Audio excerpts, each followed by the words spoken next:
Good evening.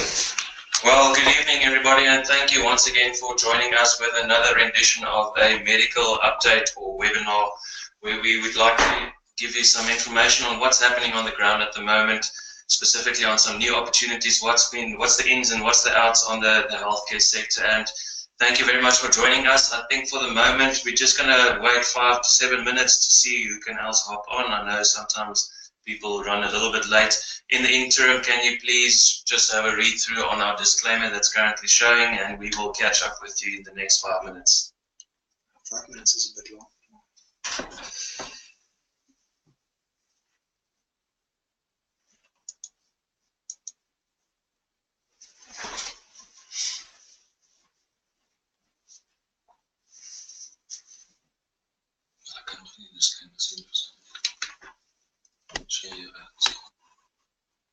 Sorry about that, guys. The screen was paused for a moment.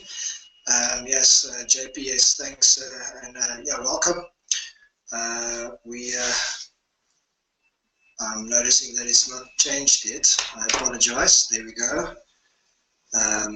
It should be to the screen now. Yeah, let's let them familiarize themselves just for a couple of seconds while we see some of the more people hopping on. The numbers are jumping now, so give it 2 more minutes and then we can start with proceedings for the evening. Yes.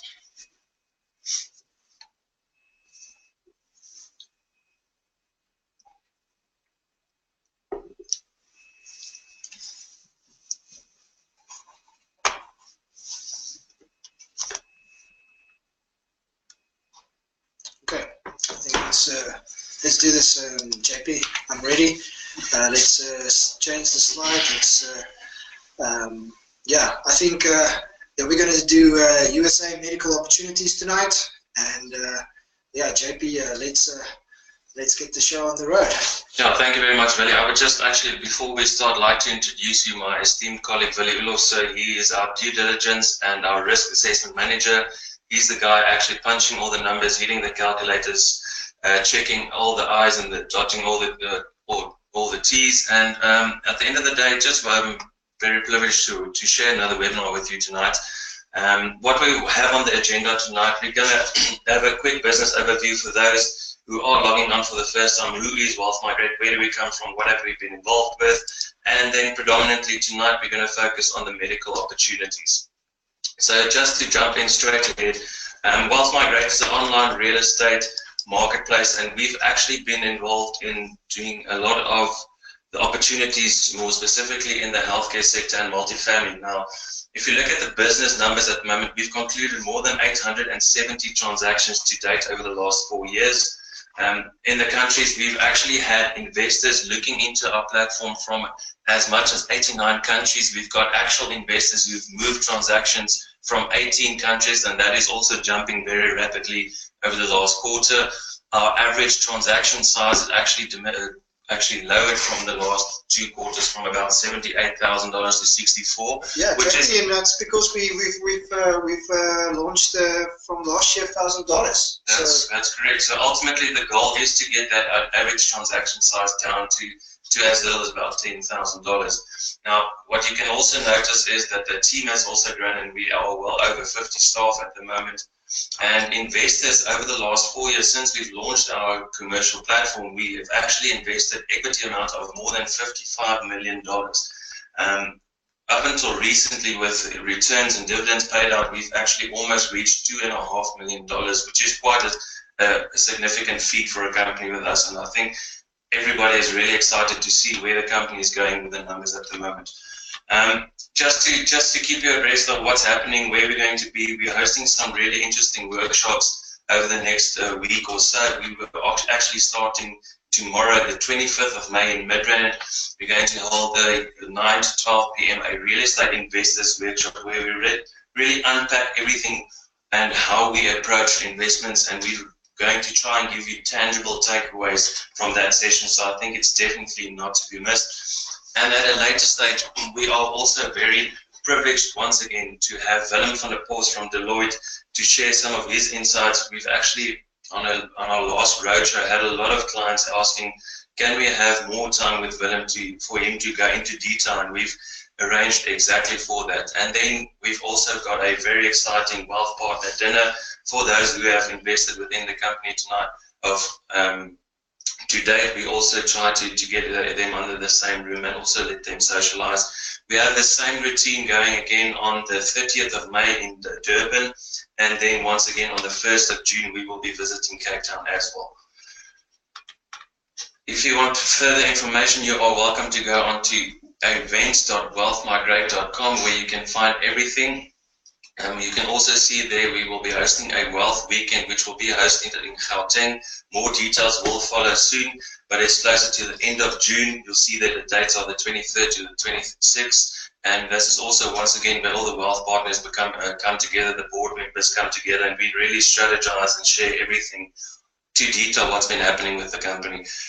We're also hosting a real estate summit, which is going to explore a little bit more on when technology has met real estate and what the impact is going forward, and that's going to happen over a 2-day period from the 30th of June to the 1st of July, hosted with Willem van der Post and our very own president, Dr. Dolf de Roo. So it's going to be a big privilege to have him with us again.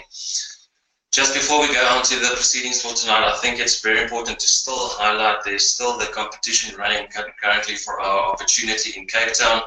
You can invest like a millionaire, and if you refer people to go onto the platform and they actually invest, you get an entry for each investor going to win an apartment of about 2.5 million rand. So that's really still exciting, and it's still running, so you can definitely check that out. Over to you, Willie, just to kick us off for tonight. Yes, no, thank you, JP. I just want to emphasize on the event side, myself is going to be there. I'll be talking about a whole GIGS process, how it works, why we're using it, what due diligence do we do, and yeah, so I'm looking forward. If you have got any questions relating to any current deals that we've got on under management, or any deals coming soon and you want to speak to me about it, you're more than welcome to join us, book that seat like JP said. And yeah, so tonight it's again about medical real estate. It's for those that have not been able to join us earlier, we like medical real estate. The reason for it is it's an asset class that is recession resistant. You know, we have to take into consideration because the fact is doctors is generally good tenants. They've got long-term leases in place just because of the fact that the nature of their business. You know, it's patient orientated.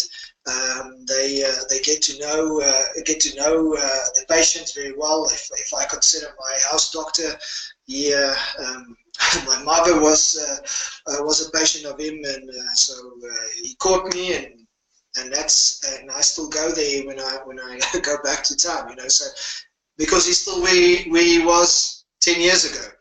And some of the more specialized surgical guys, they've got high tenant installation costs because of the type of equipment that they use. It's very finicky. You can't just move it around. So you want to make sure you stay in that position. So it's highly unlikely that they will move unless they retire. So what it in natural entails is that you have long-term market fundamentals that remains favorable, you know, and that's what our research has shown. We look through a number of different market resources like CBRE, JLL, Marcus and Millman, and they all say the same thing. You know, the tenant demand is fueled by the demographic trends rather than economic growth. So people are, the population are growing, and that's one of our fundamentals. We don't want to head into a country where there's not a growth, either by migrating to a particular town or by physically just growing. So within the borders of the US office market, we still see that the medical sector, real estate is still a niche, And the long-term benefiting demographic trends, like you said, is increased utilization and spillover from ongoing expansion in the life sciences industry. So what we've seen now, and that's one of the things which I'm pretty sure Willem van der Post is actually going to touch on. You know, there's so much advances in on the health space, on the technology side of things. You know, it causes people to live longer.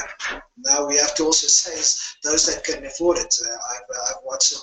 Looked through some statistics in Africa, specifically Zambia, just during the course of the week, and the life expectancy there is 54, and it's mainly because of that technology not really reaching out there, and it's still a bit expensive for some countries in doing it. But we have chosen USA just because of that kind of thing, and that underpins your demand. What we also see is that well positioned to capture more foreign dollars as buyers are seeking out higher yield but still relative safe investment opportunities. It's safe just because of these fundamentals that I've just explained to.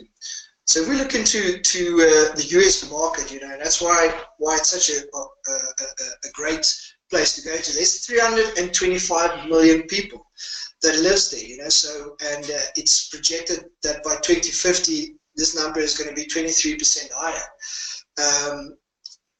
And what you're seeing is from the graph on the right side there is that the over 65 population is basically the guys that's making use of these services. So 1 out of 5 individuals will actually still make use of healthcare, and specifically in the next couple of years, which means is that you're still going to see these fundamentals being underpinned by it. So what we also have seen is that there's a trend towards outpatient care enjoying uninterrupted growth. So it means is that the guys are moving a bit away from the space like we've seen with Medical 7 that is almost at the end now. We've pre-funded it, and it's almost closed.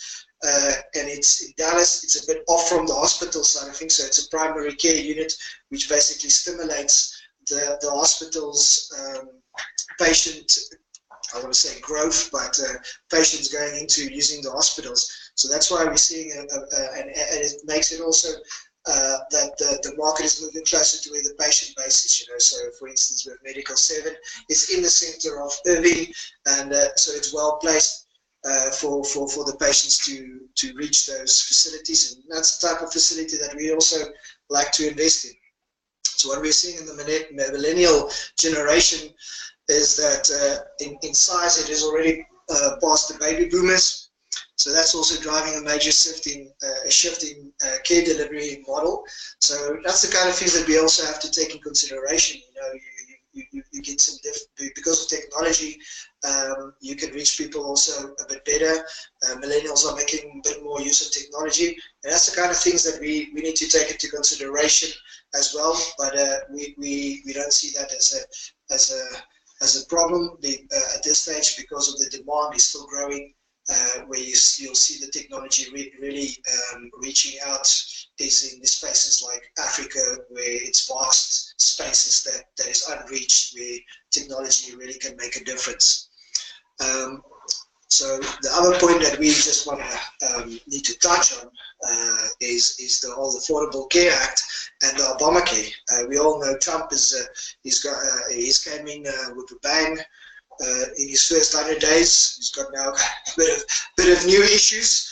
So, which to one extent is for my perspective not that great, and a bit of a concern for me, because if we see now with all the political uncertainties, some of these matters is not going to be attended to, and there's a bit of a focus that's been lost, specifically on the tax cut size, but.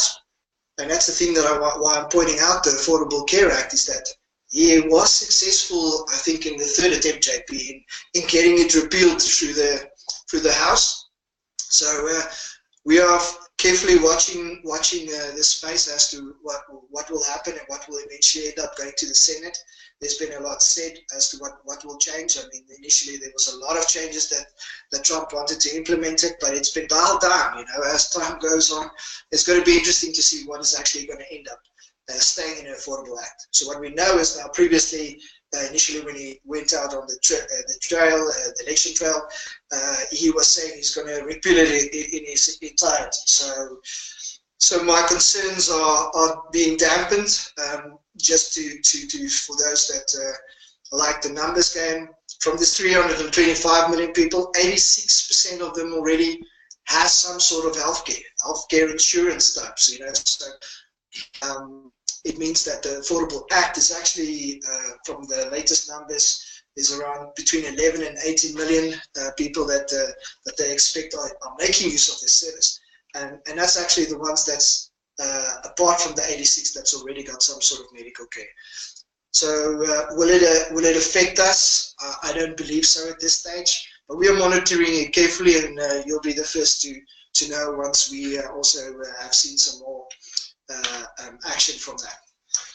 Yeah, just to add to what Billy is saying, I think it's important to note that whatever happens with Obamacare, specifically the asset classes we look in and getting invested in is not typically catering to the demographic that is actually subject or actually dependent on the Obamacare. So whether that gets repealed and how it gets enrolled, you're not as directly affected as a lot of the clients out there are thinking. So, I mean, that's also a little bit of a sense of comfort that we are catering for people who can already afford these type of cares.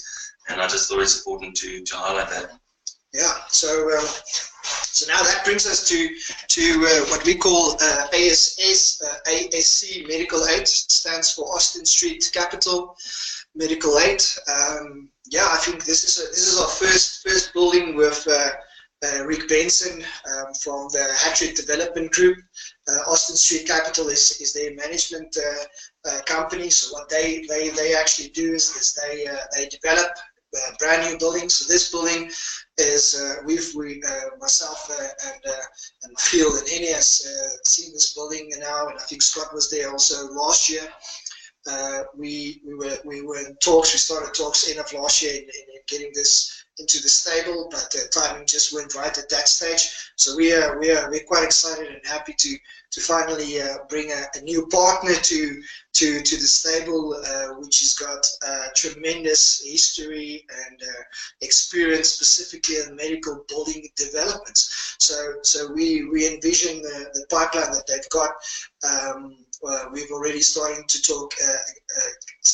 talks with a new building that they also have finished, I think, end of last year. So they are in the stabilizing process of it. So what we're getting here is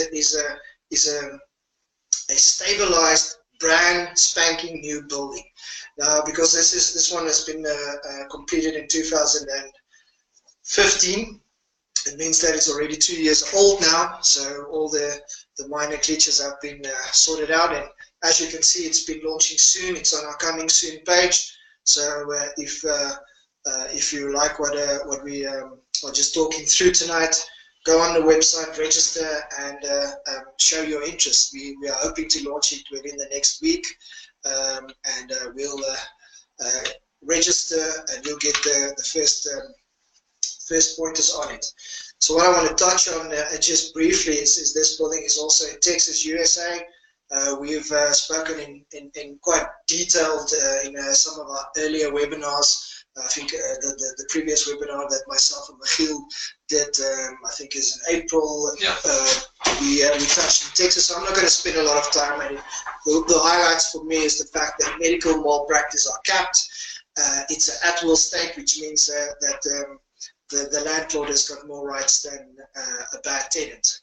And I think for me that is the biggest thing, and what I specifically want to highlight again is the Texaplex, which is where 80% of the population of Texas lives in. That's Dallas, Fort Worth, San Antonio, Houston, and Austin. And what excites me, JP, about this transaction is it is in Austin. We can now say that we've got a building that we've brought to the investors in Houston, a multifamily, which is Cypress Ridge, which we closed off I think a week ago. Then we've got a building in Dallas, Texas, Irving, which is the Medical 7, which is almost closed. And we've got Waterridge, which is another multifamily, also in Irving, quite close to Medical 7. So we've now branched out to Austin, which I must admit, JP, I love Austin. If you would want to send me there, I'll gladly move there. It's a lively city. It's the musical capital, and it's Austin is the capital of Texas as well. So we've seen that 70% of the money that is spent on the budget side, which is not that common, as you know. We in South Africa struggle with the police and the emergency services, and that's also something that's great for the medical industry, because that's part of the emergency services. So that also assists us and why we would like to be there. As you can see, it's sort of on the outskirts of Austin. It's it still falls within the metro of Austin, and Austin is developing in that direction. It's a bit more upscale area, and what we've found is that Austin has been growing so substantially. It's been still rated as one of the fastest growing cities in the States. And that growth has sort of caused some of the locals to move out a bit out of the city, and that's why Manor has got a university there. And they've got a Walmart. It's almost a city on its own. And the Shadow Glen Medical Towers is the only medical facility in that area. It's got surgical facilities. And there's a primary doctor that's also going in there, which means that maybe I should explain it this way: is you need a primary healthcare facilitator, which is your normal GP, to send the patient to a surgeon. If you had some previous medical history, then you'll know it's not, you cannot just walk into the specialist room. He expects you to first make a visit to the GP because he's quite busy. Yeah, so and that's what we see. They've got they've got a pharmacy in there. There's a wound care, and then there's additional primary GPs that actually just moved in across the street. So we're really seeing and is excited about Austin. It's not relying just on one sector. So it's got technology, it's got pharmaceuticals, it's got biotech industry, and it's still a lower cost of living that you'll find in the US. And like I said, it's a beautiful city as well. And one of the important things for us when we consider our GITS system, our GITS rating system, is the location, our sector preference. So medical is one of our sector preferences. The location, which is growing, and specifically the population growth. So as I mentioned earlier, is that it has been a fast growing city and has been topping the charts, if you can call it that way. And in the past 3 years, it's been growing more than 3.15%. So Austin is growing in the right direction. And yeah, so let's look at the numbers. You'll see it now on the screen. So the building is 34,602 square feet. And the deal value is 11,065,000. With equity portion that we're looking to raise of 4 million. The sponsor, as usual, is also contributing around 3% of that 4 million. So he's also got skin in the game. So you don't need to worry that he's just pawning off the building. He's also part of the project. He's also standing surety for this building. So that's great, and he's also assisting us with the management side of things. As with our other buildings, we've got a bad boy clause. So if he doesn't perform and we're not happy with the way he's managing the building for us, we can just kick him out and appoint someone new. So the internal rate of return before tax is 15.3%. That is for the investor. The project, just so that you know, before the hurdle rates comes into play, is 23%. So we are anticipating that there's going to be about an 8.4% quarterly distribution that's going to be able to pay out. So what is great about this building is that it is 95% tenanted. The main tenant has taken up about 75%, and the contract is still eight years. And like I said, I mean the chances of that 8 years not being extended is fairly slim. So what I just wanted to say is the main tenant is United Health Group. They are currently the biggest health services company in the US. So they've actually recently brought over the tenant that is currently there, which is Arise. So you'll see on some of the pictures that I'll show just now is that there's the name Arise. They've actually been in the last since we've started this process. I think in the last couple of months they've taken over Arise. So the great part of this investment, which I like, is the fact that you can invest for as little as $1,000. The key rating is 9.4. Like I said, what we've considered is the location.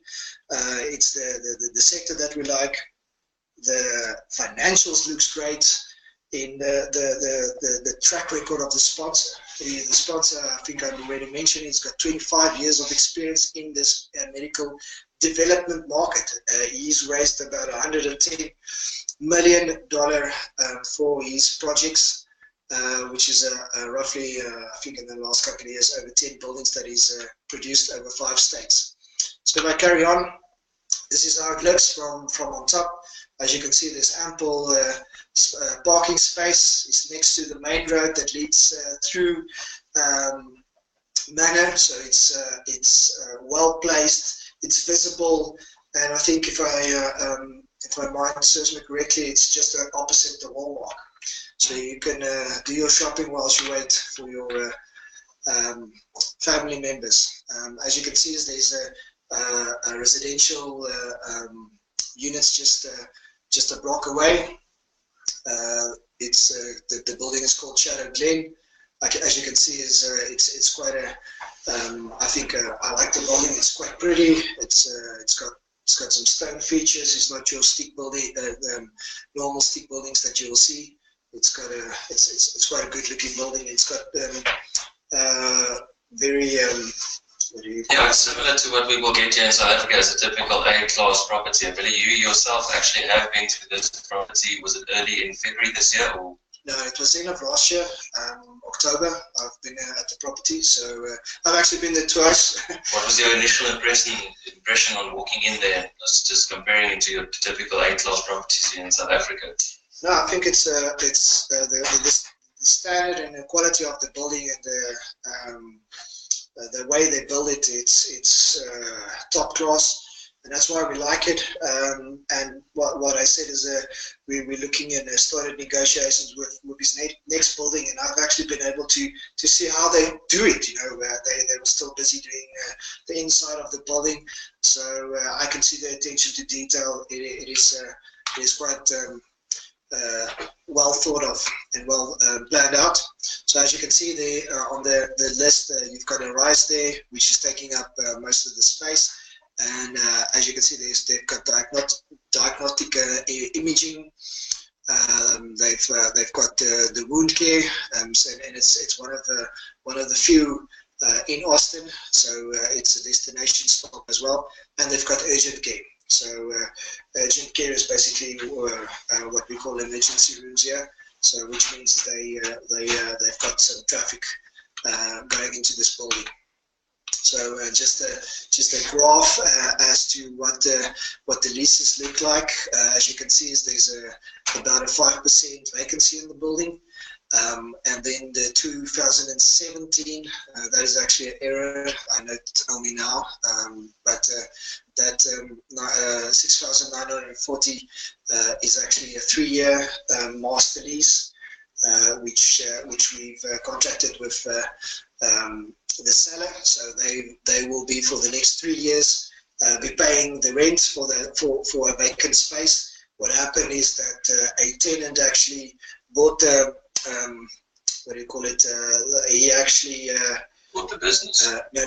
He intended in going into the building when the building was being built, but he ended up because he's been in one of the other buildings that they also own, and just before they started finishing just before they finished the building, they actually he said to him he cannot afford it. And at that stage, we started the negotiations process, and just to keep with what is attended initially, he still offered us the master lease, which will ensure that we've got 3 years market-related rent coming in for that space. And that's why the year is a bit is not entirely correct. And but you can rest assured it's 3 years and it's contract date in that way. So in the 3 years, if it happens that he has been indicating that he has got some guys looking at that space, then the lease will just elapse. But at the least, we've got insurance that we've got 95% covered. All right. So what is the risks? I think that's where I come in, and I look into these things. One of the main things for me is the tenant risk, failure to honor the lease obligations. So what do we do to mitigate that? We do proper credit checks. I mean, what we know now, I mean, is United Healthcare has got 75% of this building, so they're well established, so they've got a good reputation, they've got the balance sheet. So that's what we're looking for, and they're willing to assign long-term leases. So the debt covered ratio allows for 25% of the revenue that can drop. So what the debt cover ratio, what we're saying by that is that our net operating income needs to be more than what the interest or the debt payment will.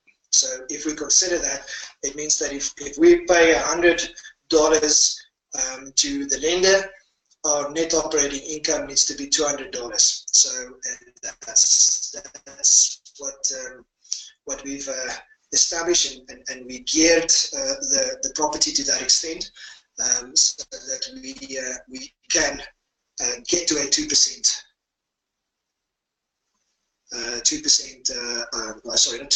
2 times net operating income. So other risk is the interest rate risks. I think that is one of the things that we've. Sorry, I just want to make sure you guys can hear me.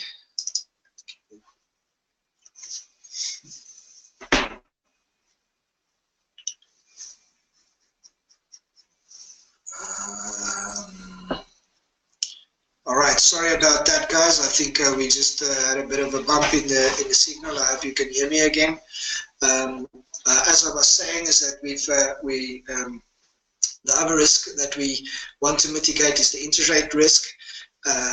It's been clearly set out by the Fed to forming the markets that they are planning on raising the rates by 3 times this year.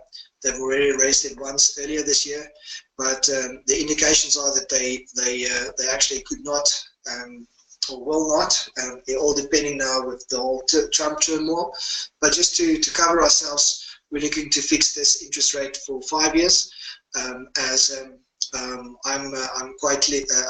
sure that the whole economical cycle where we are in at the moment is that we're going to see a bit of interest rates going up in the near future, and we just want to mitigate that risk. Then the other important thing is the economic conditions, which is the valuation risk. That's why I made mention to that we are lowering the gearing on this particular building. We are only financing 65% of it, and that ensures that we have got an average of over 2 times the net operating income. And we went to the same lender as whom has financed our other buildings, which is Capital One. They are a strongly capitalized lender, so they're not going to, if there's a hiccup with my expectation of the stock market that needs to pull back, if that occurs, then they're not going to get a capital call. And that's essentially what we want to ensure and cover our investors against, is that capital call. And that's what we've seen, when was it, in 2008. Essentially what happened is that the bank, the lender, didn't have enough capital on his books, which meant that he downgraded and devalued, is it devalued? Yeah, devalued the assets, which meant that the investor needed to either pay in some money because at that stage in 2008 they were quite liberal in their lending. They were giving out loans up to 90%. Some of them are actually even up to over 100%. And for that reason, you want to make use of a lender that's not going to give you that capital call. All right, so let me just. Then the final thing that is very important for me is usually the starting point of it all is how will you exit? Because we essentially like the asset, we want to keep it at least 5 years. If in some instances, what we've seen now with our Medical One, it's getting to that mature level. It's almost 4 years old now. The investors are getting a great return, so we've actually been able to, with our conservative approach with the returns, I've actually seen that we've outperformed what we've budgeted, and given that the investors actually don't want to sell, so we take a view as to we want to keep the asset on 5 years, just for the fact that we want to give the investors some money back, so we consider there's a bit of a capital gains over this 5 years, because for instance, there's a value play, like for instance in this building, there's a 5% that we can lease up, and there's a small portion, another small portion of the building that we can possibly also lease up at a different rate as the market rentals increase for office space. It means that the value of the building is also growing at the same time. So that's what we say when we're talking about the capitalization rate of the investments, is that as the demand grows, the capitalization rate actually shrink, which means that effectively you're going to get more for your asset when you sell it at the end of the day. But that cap rate is actually inversing onto what your net operating income is. So if you can increase your net operating income during the course of the 5 years, you are actually growing your value. And that's what we want to offer the investor, is that capital preservation. Firstly, if you're an investor from South Africa, you've got some rand exposure that you want to take out to the US. And essentially what will happen is that you can park it into a building that's offering you above average returns and a capital growth. Now, some of us want to take out that, after 5 years, take out that capital growth, and this is where the exit comes in. So for me, the important thing is not just the strategy which we've outlined here, but the fact is that will we be able to sell that building in 5 years' time? Because I've been fortunate to look at a whole lot of investments which has got great yields during the course of the investment, but I know for a fact that it's going to be a hard sell to get out of that market. So that is very important for me, to ensure that you as an investor will, by 5 years at least, will be able to get out. So what do we consider then?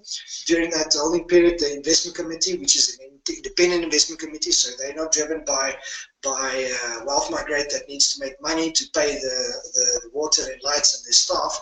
They are independent committee that's got a criteria that we use against, and they also evaluate this market conditions on a regular basis to consider the best opportunity. Because what could happen is that in 5 years' time, maybe the market is not as favorable as what we would have anticipated, and then there could be a reason for us to either keep it. It may be the case that if we've added value to a building, not really in this particular building, but maybe in another building, or maybe it could happen that we find that Manor grows so substantially that we want to increase the size of the building, which means we added value to the building, and at that time it seems quite fitting to sell the building. Then we at the investment committee level will then just decide on that.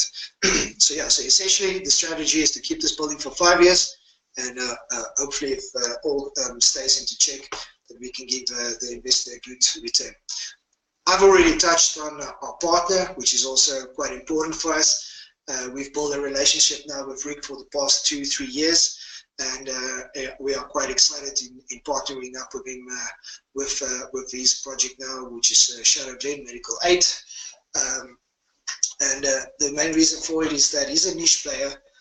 He is able to assist us in sponsoring the debt, and he's got available pipeline deals. So there's, I think there's at least 2 buildings currently that's already been stabilized that we can look at as soon as we are ready, and he's ready to sell, and it makes sense for us to go that route. But he's also already working on new developments that will come into play in the next year or 2.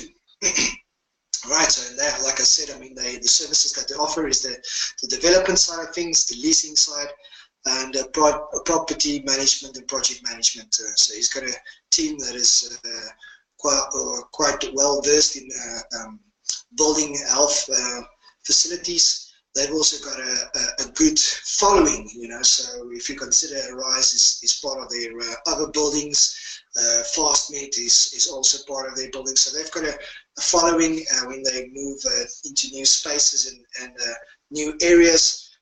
They basically can offer it to their tenant crowd that we've already know is quite well established.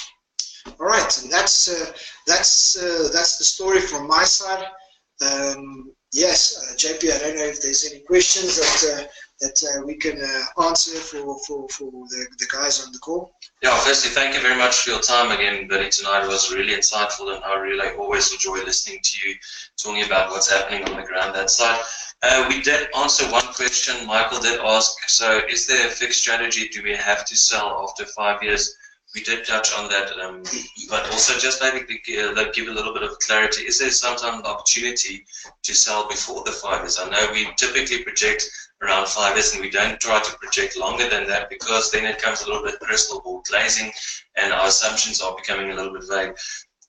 Are there possible incidents when we actually add enough value and then we can take it to the investor committee and also to the shareholders to say, listen, there's a good opportunity to take advantage, call it that year, first quarter in year 4. Is that a possibility in the medical side?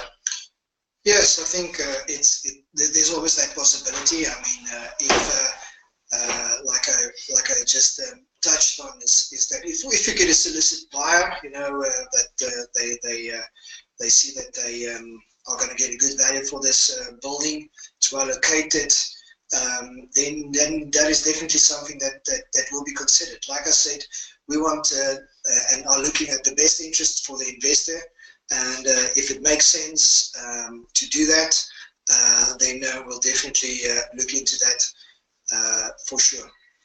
I see John is saying here, actually, he says, anything more specifically on other value plays that we can have on this specific deal? I know it is leased up quite high. What do we foresee as possible other value add strategies, if at all possible, in this specific deal? Yes, that's a good question, John. Like I said, my anticipation is that with the master lease that we've got on the contract, there's some wiggle room. At this stage, I'm pretty sure that there's definitely going to be a lot more growth that we've seen since I've been there in October, and with Michiel, he and Yaku, they went to Manor, I think it was in April, and they were just astonished to see the growth of Manor. And yeah, so what could definitely happen, and what we've seen in some of the other buildings previously, is that you get a tenant which his business is booming, and he wants to expand a tad, now that United Healthcare Group also has taken over one of the leases, there could be a possibility that they might be wanting to expand some of the spaces, and that in essence will allow us to add some value to the building. At this stage, it's hard to say. I would rather say that this building is more for preservative purposes. It's a good value for money. The yields are quite good, and it's a quite new building. So there's not a lot of value that we're gonna add here, but yeah, there is a possibility. Yeah, that's also good. I think that's good, because I think that actually directly plays into what John asked, is how does this opportunity differ from Medical 7, apart from it being in a different, call it the hub of the Textoplex? Yeah, I think the main difference here is the fact that it's a completely owned building. Medical 7 is a condominium, which has been owned by 3 different owners, which we've taken over the 67% of the condominium. We've already started the negotiations with the second owner of the condominium, which will add a bit of value to the building because there's some vacant space in there, and we're getting it at a different price, which is currently a bit lower than what we've looked to pay. What we actually paid for Medical 7, the 67%. So that's going to be the main difference here, is that it's 2 different buildings, in the sense that the one has got some room to move in. Medical 7 is also 100% leased, the 67% of it, but the fact that we can actually purchase the other 23% or 33% in the next year should actually add additional value to it, and we should be seeing that you could have a bit of a additional value play there. But I don't want to be. I like to be conservative, and I don't want to promise you that it's going to be shooting the lights out kind of different. But that's the main difference. It's also a quite older building, and that's also what makes it different, is the fact that it's a bit older. This one is quite new. It's 2 years old, and it's already stabilized, and there's not a lot of value play here at the moment, but I see a bit more value play in Medical 7. Sure, let's just see if there's any other questions popping through. Are the dividends going to be paid out similar to the previous medical deals every quarter and typically 30 days after, or is it different, similar to what PPA does, 45 days and a little bit longer? How's this going to work with the new partner comparing to current investments? Yeah, I think at this stage, what's the main difference, just to note on that point, is that yes, it's at this easier purposes, 30 days. That is what we will try to have it closer by. Unfortunately, with the PPA group, they are quite stricter, and we are working hard to getting them also to the 30 days. It's been hard going because they've got a lot of other investors in their pocket as well, which has come accustomed to the 45 days. You know, I don't know, maybe they've got too much money. They can wait 15 days longer. I don't know why. We are trying really hard to get them also down to 30 days. It is a bit of a hard slog, but yes, we have negotiated with Austin Street Capital that that's what our investors are accustomed to, so we will be paying out 30 days. And what I've been, as I've been working with Rick now for the last couple of months, the guy is quite precise, and he sticks to his guns and his word. And I'm quite confident that it should be 30 days after we did declare after we've closed the quarter. Great. Another question here coming from Pierre is, what happens to your investment money if the project takes 6 months to become funded? That's a good question. Well, we are in talks to expedite the process, like what we did with Medical 7, where we've pre-funded it. We don't anticipate it to take 4 months as well.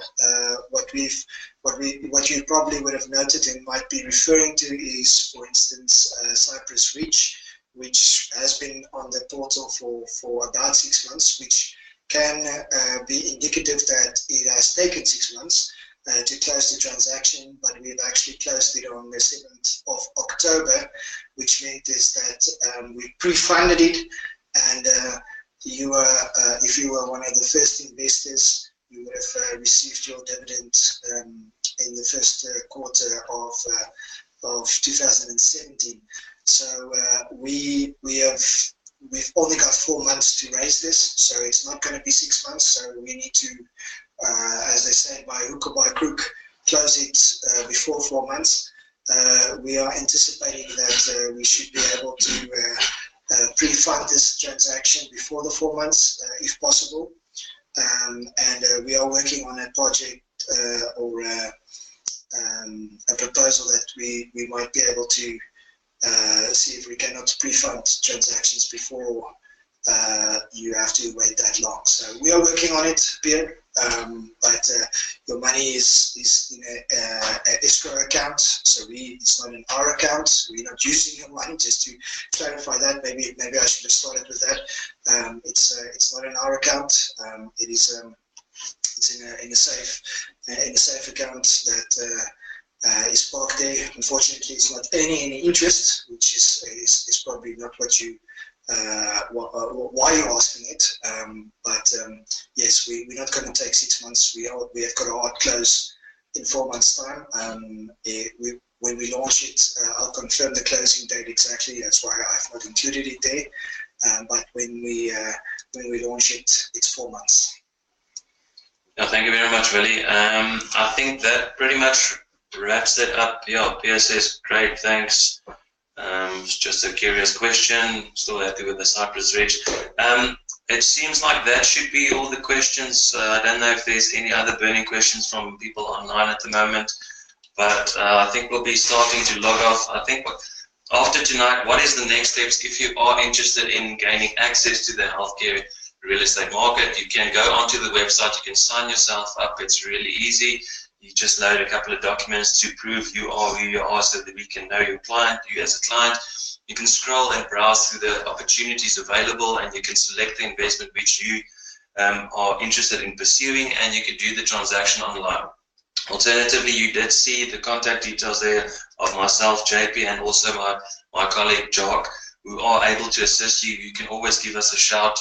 And always please, there we've got an intercom facility on the website itself, where you can actually ask as many questions as you can, and we will try to respond to them as soon as possible, or reach out to you telephonically. So Billy, from our side, I would just like to thank you for your time tonight. It was really great to have you share some of your insights again.